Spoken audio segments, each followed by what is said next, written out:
What's going on, everybody? This is the Black Baseball Mixtape, and this is In the Booth with Flobo Boys. And well, my special guest today is somehow royalty around these parts. So many group chats are talking about having this person on the show because, frankly, he is 10 times the bigger brain than I am when it comes to the game of global baseball. Met this man in Dubai, United Arab Emirates of all places, covering Baseball United, but he's here today talking about WBC and more. Please welcome Shawn Spradling to the show. What's going on, man? Man, I am honored. What an intro. That was crazy. I mean, it's like we were talking about right before. The fact that the last time I saw you was on the other side of the world in Dubai is pretty wild.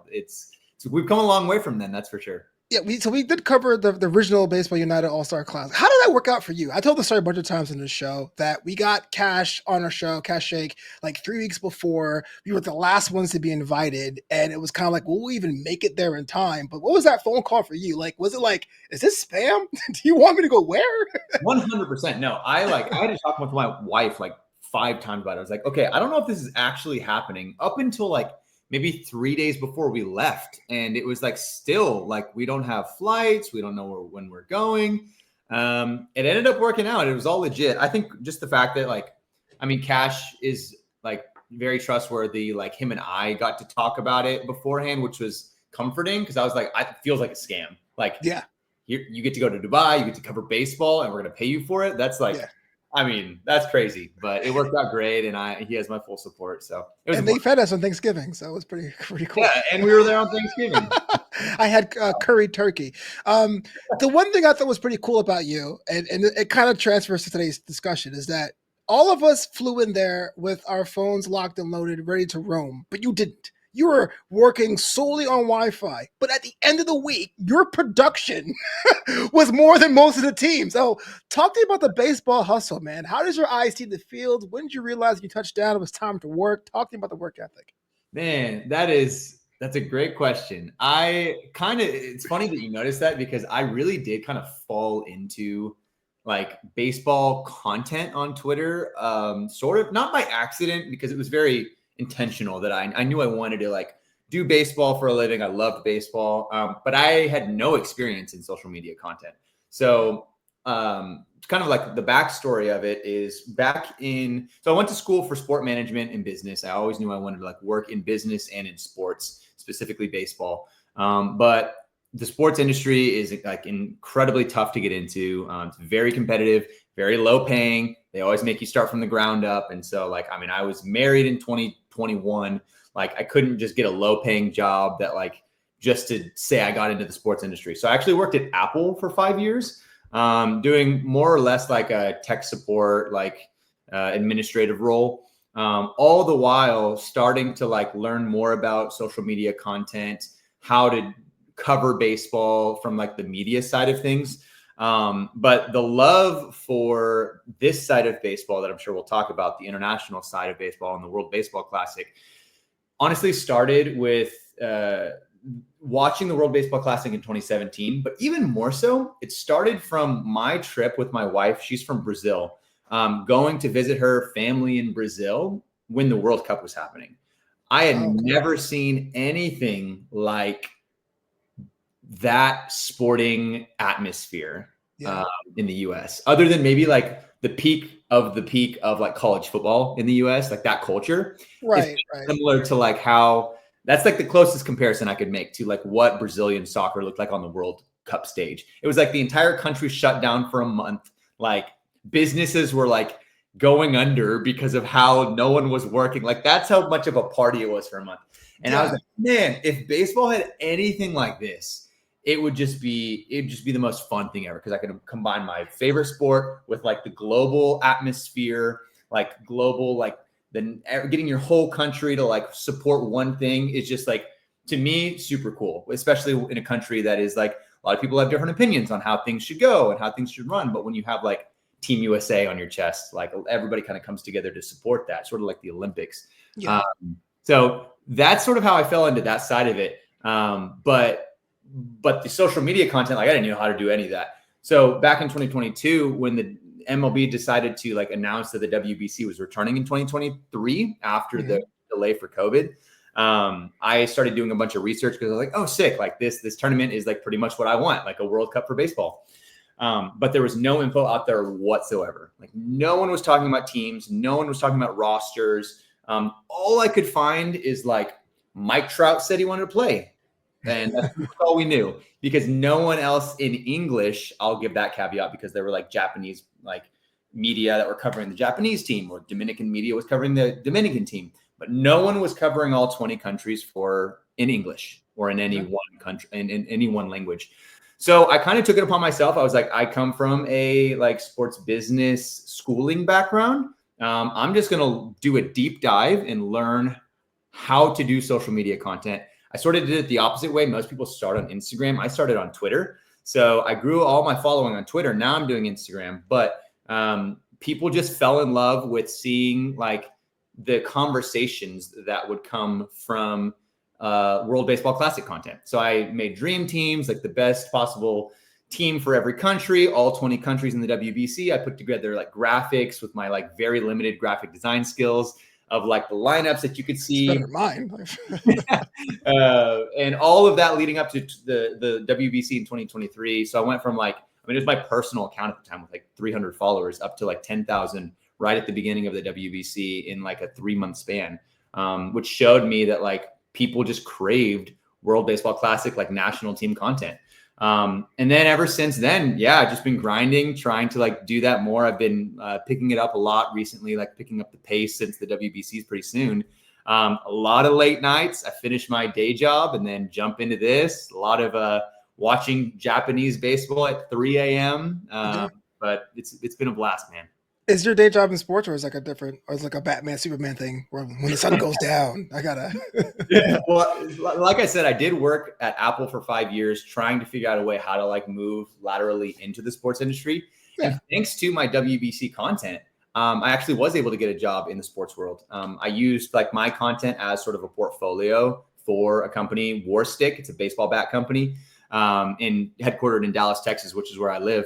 And I submitted that to them, and they were hiring a content creator. And so now I do like content creation for them, one of 2 guys that does content creation. And then I'm also on like the player relations side, because I absolutely love like the relationships with the athletes, telling their stories from all around the world. So yeah, it's pretty cool. I get to do baseball in the day and then international baseball at night. Yeah. By the way, Warstick, cool name. You had mentioned the idea of the World Cup, and it's funny because you and I are simpatico that way. In 2006, I studied abroad in Costa Rica, and I was there. That was World Cup Germany, but the first game of the entire tournament was Costa Rica at Germany in Germany. And you're right, it's like a holiday. And of course, I was the ugly American. So I'm walking to the mall. I was like, hey, anyone want to buy? Can I sell? Like, it was just like me asking for help. And everyone's like, shut up, you gringo. And I realized, oh my gosh, we needed this. So fast forwarded to 2023 WBC. And I'll admit that was the first one I took seriously, because the other ones were kind of like, who won? Cool. But like watching the games, and it was a fever pitch, no pun intended. Japan, US in the finals. It was a prime time. It was a big deal. And I said, holy crap, I get it. With 2026 coming through, and with MLB and baseball community in a whole trying to revitalize the game for markets that may be a little bit stale, is there insurmountable pressure on the side of the presentation of the WBC, do you think? Are people really trying to push to get people to show up? Or is it just like, hey, national pride is already built in, baby. Just put the button on. Yeah. To me, what I see is that the trend from the beginning of the WBC, like its inception in 2006 until now, the trend has been, there's been about 17, 18, 19 countries that have been fully on board with the WBC since the beginning. There's been one country that's kind of lacking in bringing out their best players, and it's Team USA, which is frustrating because it's like, it's my country. That's right. I want to see the best of the best. And it makes sense because but why is that?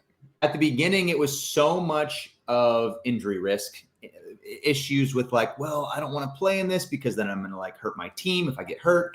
And then just a lot of like speculation on if it was going to be a legit tournament or not. Because when they had the first WBC in 2006, it was almost like a pilot episode of a show. It's like, we're just going to do it and see what happens. Like maybe we'll get like the next one's bought so we can air the rest of the season or the following season. But they didn't really know if it was going to work out. Thankfully, it did. It was a huge success. And then each WBC has kind of grown since then. But since the very beginning of it, the Dominican Republic, Venezuela, Cuba, Japan, they've all been 100% bought in. They get all the best players, barring like every couple injuries or like one or two players not wanting to play. But for the most part, most of the countries have always fully bought in. The one like people group, I guess, like group of players that didn't want to play was pitchers, like American pitchers.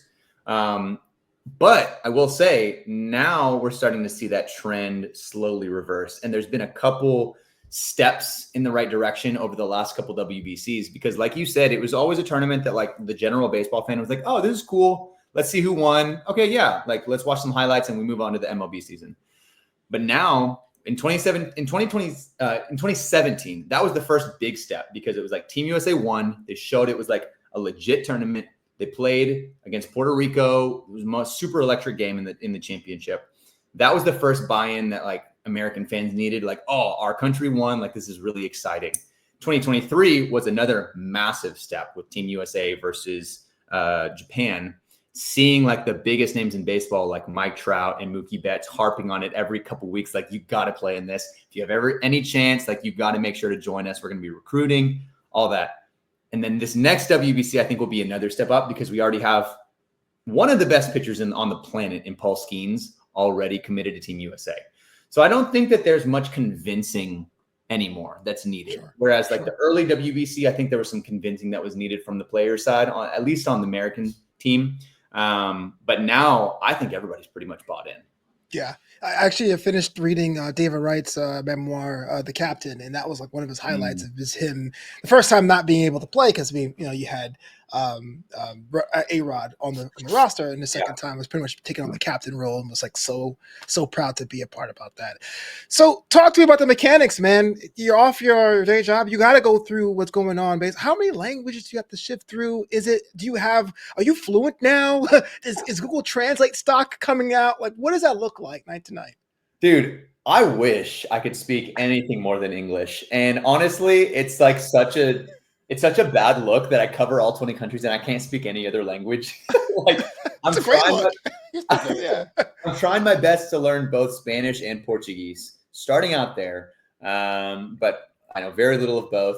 But I will say, like you said, Google Translate has been a lifesaver, because I mean, even on Twitter, on X, like you have that just translate button right on the tweet. And so you don't even have to back in 2023, they didn't have that button. So I had to use copy and paste every single tweet into Google Translate or whatever translate app. Now you don't even have to do that. You just go straight to the post itself and it'll translate it for you. Same on Instagram. Makes it a lot easier. Because like, if you look at the 20 countries in the WBC, the vast majority are not English speaking. Like, when it comes to the English speaking countries, it's the US, it's Canada, it's Australia. And then I guess if you want to count like Israel and Great Britain, and then Israel and then Italy, who are pretty much all American players for the most part. Mm-hmm. Yeah. But the rest are Spanish speaking. They're Japanese, Korean, Mandarin speakers. So I need to step it up. Yeah, I can't even say, yeah, you do, when I know nothing either. But I will say the pro tip I've been doing, because I've been trying to learn Spanish forever, is that I've changed my phone's language to Spanish, and it's helped me out a lot. There's some days when you're like in line waiting to like get into a building, and like the ticket app won't load. You don't know what the words are. You're like frustrated, but like my vocabulary is like 10x'd because I just like put myself in there, immersion worlds. So okay, yeah, man. I gotta say, it seems to me the USA is on a championship or bust track. Same with Japan, and of course, you should give a shout out to the Dominican Republic and Puerto Rico. But talk to me about the other squads that we may be overlooking in this tournament. We don't see some of the guys like Australia's not in this one, I don't believe, right? So we got some turnover, right? Australia is in this one. Okay, yeah. All right. So what are we looking for? Who's going to be one who wants the shot? Yeah, so the countries that are not in it are China, and then blanking on the other one. Australia is, honestly, that's a good place to start. Australia has a super fun team. And that pool in Tokyo is going to be the closest, I think probably the closest thing you can have to like a pool of death, in the sense that like every single one of those countries can compete and is going to be stronger than they were in 2023. So Australia being right in the mix of that is going to be a lot of fun. And they have some of their best players that they've ever had come play for Australia. Travis Bazana, obviously, is like the biggest headliner, being one of the top prospects in baseball. He's finally back from his injury this year and looking really good. He'll be right at the top of that lineup. Really fun story about him, actually. And I want to have him like either on my show or like just get someone to ask him about it. MLB had mentioned, like they posted a video of him one time, like earlier this year, and he talked about it very briefly. But back when he was in like high school, when in 2017, when the last WBC was happening, Travis Bazana put in his phone notes like a projected lineup for Team Australia in the WBC when he's going to play. So like 2026. And so he had himself as the leadoff hitter. This was like years ago. And it looks like that's probably going to happen. Wow. And so I want him to like actually reveal it on camera, like what his projected lineup was. Cause he said it's probably going to be pretty accurate to like what it'll look like next year. Oh, that's sick. Yeah, a shot. Like Curtis Mead. I mean, you have Brent Iredale that might be there from Arkansas. He had a really good season in college. So a lot of guys that are really fun, a lot of young players. They have a new young crop of Australian players coming up. One player that I think most people don't know is eligible for Australia. I just found this out recently. But Ben Brown is most likely eligible for Australia because his grandparents are from Australia.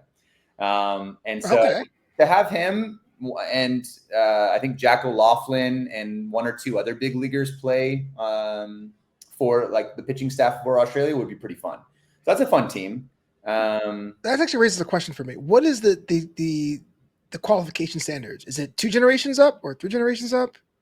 Yeah. So that is honestly probably one of the biggest reasons why I feel like my stuff has kind of exploded on Twitter, because I've had to explain it so many times because it's so confusing.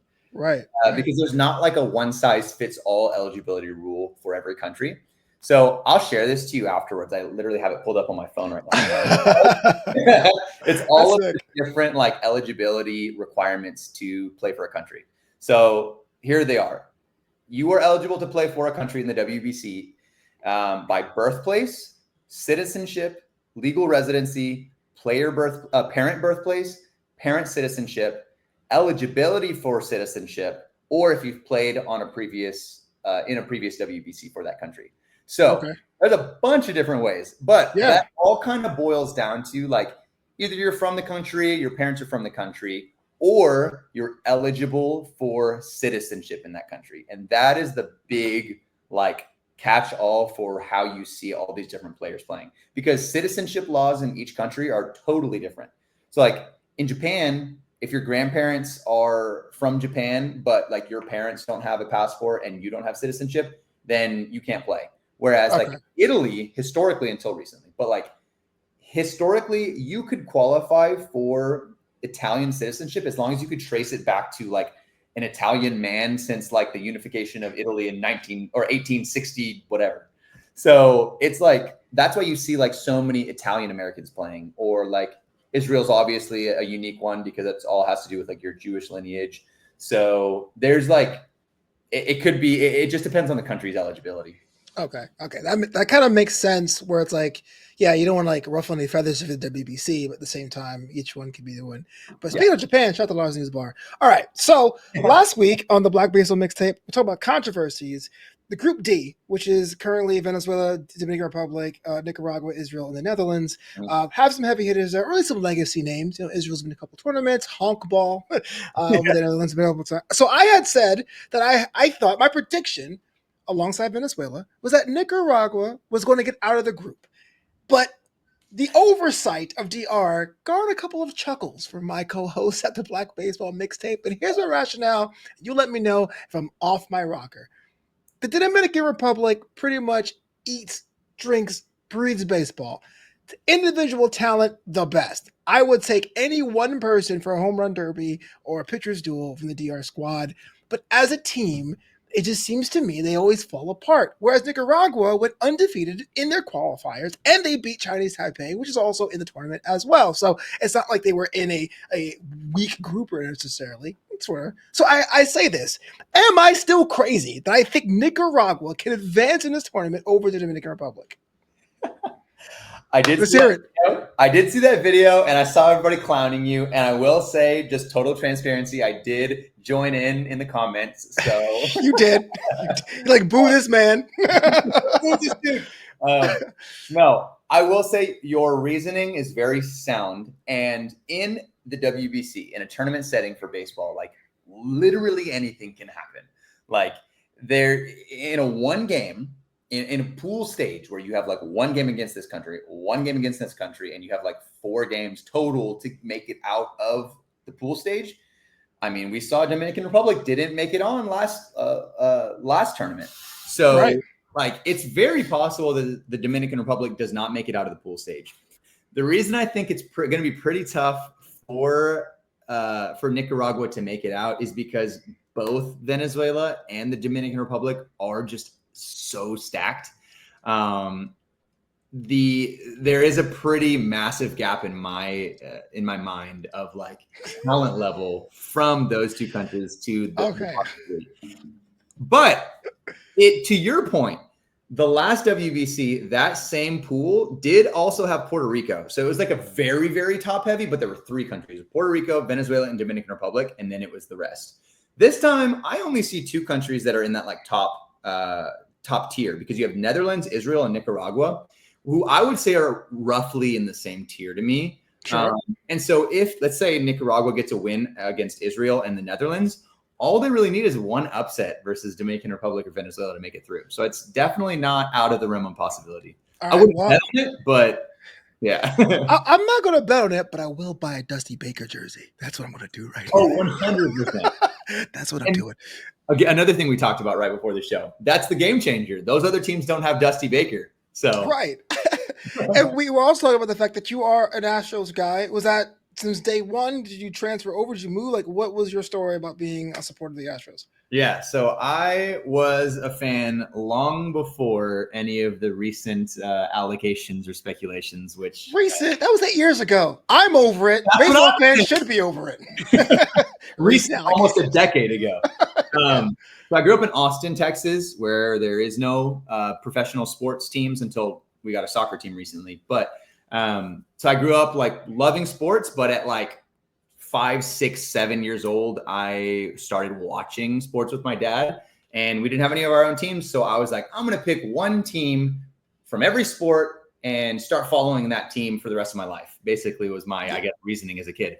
So since I was in Texas and we had like a triangle of sports teams around us in Houston, Dallas, and San Antonio, I thought it would be a good idea to pick one from each city, I guess. I didn't really think about it at all, but I picked the Houston Astros, the Dallas Cowboys, and the San Antonio Spurs. So I make every Texas sports fan happy and mad at the same time. Yeah. You'll never transfer over, man, because Houston Texans are doing pretty well. I mean, I love watching the Texans. I mean, the only way that I would like transfer over, I think at this point, is like if Austin did get one of their own teams, because that's like my hometown, born and raised. And I mean, there's been talks, honestly, of like an MLB team going to Austin. Same with NFL. But other than that, I don't know. It's been 20 plus years of me following those teams. I can't flip now. Yeah, I feel like you get like one transfer token. It has to be a good reason. So for football, I was a Jets fan until I was about 15 years old. And then Vinny Testaverde broke my heart so bad. I picked the Texans because they were an expansion team. I was like, I'd rather support nothing with no history. Like, I don't even count the Oilers. I'm just like, whatever. You know what I mean? So yeah, I will say if I did get a transfer token, I would not use it on the Astros. I just feel like we've gone through too much. Like I went from World Series teams right when I started watching baseball in the 2004, 2005 years to the worst team in baseball by a long shot in the 2011, 12, 13. Like I endured through all of that to all the stuff in 2017, 2018, 19, and then the World Series team in 2022. So like, I feel like I went through all of it. I can't back out now. Yeah, I hear you. I mean, as I wear a B-Mets hat, I totally understand the good and the bad. When you go to a game, where do you sit? what do you eat and drink? How do you experience the game? Are you there first pitch, last out? Are you scoring the game? Are you just like walking the concourse? Talk to me at Daikin. I guess it's called Daikinville now, right? What's going on at Daikin? Daikin, yeah, Minute Maid, whatever you want to call it. Yeah, that's a good question. I actually haven't been to an MLB game in a little while. I've gone to a couple minor league games this year. I don't live too far from the Frisco Rough Riders Stadium, so that's a fun place. I actually got to meet Daniel Masaki, one of Brazil's pitchers, at the last game. So I would say that my game day routine looks like I am like a first in and last out kind of guy. Like I just love being at the ballpark. So I want to be there for it all. See BP on the field, get to talk to some players, maybe even if I've connected with them on social media or something.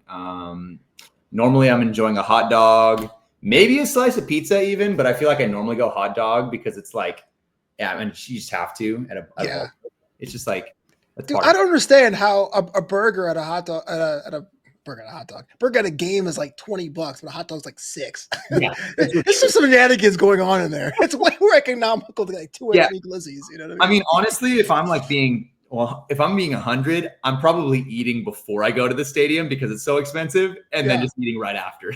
Yeah, I hear you. No, sometimes there's some parks out there that excel in just the game, and so you're like, you know what, I'm gonna blow $60 in concessions. I'd rather get myself a full-on meal. Yeah. What about you? What does game day look like for you? I am because I just finished my 30 for 30 trek across the country to final 30. I was trying to figure out what the best place to sit for me. I think I have. Thank you so much for asking this question. I think I've drilled it down to 200 or 300 level, depending on the park, like right above the loge, but not quite top deck, along the first base line. You give me that. I am a beer drinker, so I do imbibe. I would love that. That's kind of my thing. As far as the food snacks, when money's tight, it's a pretzel. I just get the pretzel. And when it's payday, then the burger and fries. You know what I mean? I'm like, whatever. But definitely a beer and pretzel guy. Second deck, club level, if it's cheap enough. If not, then it's fine. But I also like to walk the concourse as well. Yeah. Because if your baseball team is doing it right, you'll have people from all walks of life at the game. And so it's kind of like a community activity. Yeah, I'm in my section, but how are the SRO guys doing it? How are the families doing it down there? You know what I mean? So I like to walk every couple of innings. So yeah, I am there the entire game, but I'm not in my seat the entire game. Oh, I like that. And honestly, I think that's something that you and I have in common is like we really appreciate and love the kind of like communal side of the sport, like seeing the community, seeing the families there, seeing the like the businessmen there, whatever it is, like seeing the community that baseball creates, whether that's here or even like internationally. So I like that a lot. Yeah, appreciate that. But we have one more question for you. We ask everyone on the show this question, and they can open up their interpretation. But is baseball cool? Why or why not? Man, I got to give this a good answer. Oh, you better. Nah. Let's see. I say baseball is definitely cool.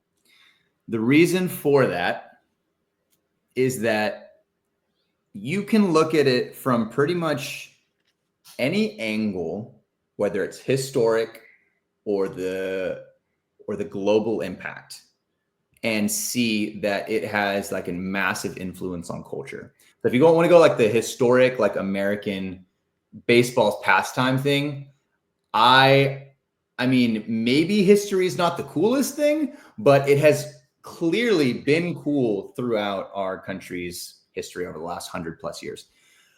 I think for me, I'll also focus in on the like global international side of things. Baseball is growing rapidly in so many different countries around the world. In East Asia, it's the coolest sport ever. It's the largest spectator sport in Japan, in Korea, in Taiwan. And there's not much that's cooler right now, honestly, in the US than like Japanese and Korean culture. We're obsessed with like East Asian culture right now. And if they love baseball, I think they're doing it probably the right way. And so even if it doesn't look like baseball is like the coolest sport here with like the younger generations, maybe football or basketball is like the top sport or whatever. I think that as baseball continues to become more international and more global, and those communities are connected, we're going to see what that like super cool style of baseball in East Asia or all of Latin America, where they love baseball too, it's going to start to bleed together. So I definitively say yes, baseball is cool. I mean, I'm so glad you answered the way you did, because the regional, or to say the international flavors, are something that kind of gets like not talked about enough. Like everyone tells you, hey, Puerto Rico is different than Taipei, than Australia, than Netherlands. It's just so much fun to watch, man. Appreciate that. Yeah, dude. I mean, you see, just think about like the cheering culture in like Japan or Korea or Taiwan versus like the fan cheering culture in Puerto Rico or Dominican Republic or Venezuela. Like those are some of the most vibrant, like rabid baseball fan bases. And they look so different from each other. And both of those look totally different from the way that we experience games here. And I think that's super cool to see. And it's growing like crazy around the world. So here in LA, I've taken a little bit from the Mexican baseball culture. When someone strikes out Dodger Stadium, I go chocolate, but no one gets it because no one's seen the game cross the border. Oh, I love it. Man, Shawn, thanks so much for being on the show, man. I appreciate you. But here's the fun part. Someone's listening right now. They want to know more about you, follow your content. How they go about doing that? Yeah, thank you so much. Yeah, so I am posting content across socials now. Back in 2023, it was just Twitter, but now I'm doing a lot more video content, and I'm really focused on that this year since that's sort of like a new skill set that I've gained from this new day job that I have. So Instagram, TikTok, Twitter, X, even YouTube. Like you can follow me at Shawn_Spradling or at Shawn Spradling on YouTube and TikTok. But yeah, if you have any interest whatsoever in baseball, the international side of baseball in the US or like other leagues around the world, but especially the World Baseball Classic as a tournament, feel free to follow me, reach out to me. Any questions you have, I'm happy to dialogue with you. Because like my biggest thing is I just want to cover baseball through an international lens, because I think it's just so much more interesting that way, seeing the full global impact of baseball. So if you're interested in that at all, feel free to reach out. Yeah, I got a question. Do you have a connection for those Dusty Baker Nicaraguan jerseys? Because I'm trying to cop like 2 of those. Hey, if I find out a way to get those, you'll be the first one I reach out to, 100%. I appreciate you. I'll need one.